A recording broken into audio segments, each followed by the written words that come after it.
Welcome back to my channel Gyan Kosh. Today we are going to discuss poem Wind, NCRT Beehive, class 9th. Page number 31. Thinking about the poem. Question 1. What are the things the wind does in the first stanza? Answer. In the first stanza, the wind breaks the shutters of the windows, scatters the papers, throws down the books from the shelf, tears the pages of the books, and brings showers of rain. Question second. Have you seen anybody winnow grain at home or in a paddy field? What is the word in your language for winnowing? What do people use for winnowing? Give the words in your language if you know them. Answer. Yes. I have seen many women winnowing grain in villages. Pachorana is the word in my language for winnowing. People use chas or winnowing fan for winnowing purpose. Question third. What does the poet say the wind god winnows? Answer. The poet says that the wind god winnows the weak crumbling houses, doors, rafters, wood bodies, lives and hearts and then crushes them all. Question fourth. What should we do to make friends with the wind? Answer.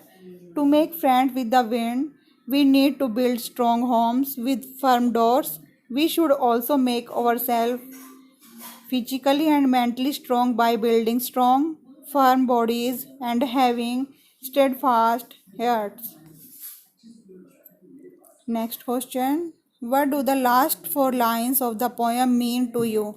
Answer. In the last four lines, the poet inspires us to face the wind, which symbolizes the hardships of our lives. Courageously, he tells us that the wind can only extinguish the weak fires. It intensifies the stronger ones. Similarly, adversities deter the weak hearted but make stronger those who have unfaltering will. In such a case, befriending the wind or the hardships of life makes it easier for us to face them. Next question. How does the poet speak to the wind, in anger or with humor? You must also have seen or heard of the wind crumbling lives. What is your response to this? Is it like the poet's answer?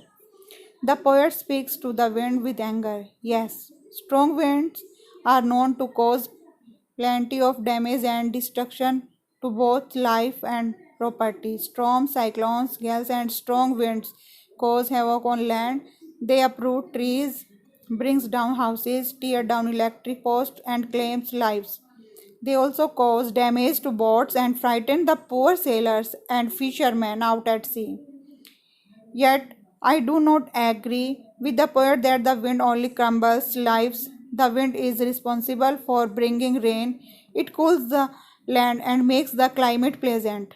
Today, wind energy is harnessed for several useful purposes, including turning windmills, wind turbines, and generating electricity.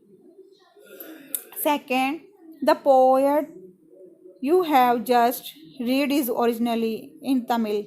Do you know any such poems in your language? Answer. Yes. I have read another poem on wind.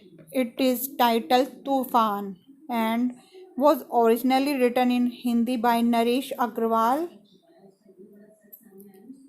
Please subscribe my channel, like the video, comment, share and don't forget to press the bell icon. Thanks for watching.